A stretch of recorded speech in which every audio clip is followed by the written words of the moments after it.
तर मंडळी, आज मार्गशीर्ष महिन्याचा गुरुवार, उपवासाचा दिवस आणि मस्त उपवास सोडण्यासाठी इथं प्रसादाचा शिरा बनवला होता आणि त्यानंतर डाळ भात बनवला होता. तर मी तुमच्यासोबत इथं प्रसादाचा शिरा कसा करायचा ही रेसिपी शेअर केली आहे. काय करायचे, मस्त रवा, असा ठोसर रवा, जास्त बारीक पण नका घेऊ.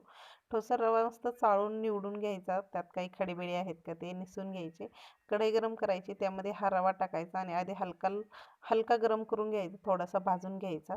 त्यानंतर त्यामध्ये वरतून तूप टाकायचं आणि छान लालसर रंगावर, ते तांबूस रंगावर भाजून घ्यायचा, खरपूस असा. तो भाजल्यानंतर त्यामध्ये एकदम उकळतं पाणी असं गरम गरम टाकायचं, म्हणजे छान रवा असा फुलतो.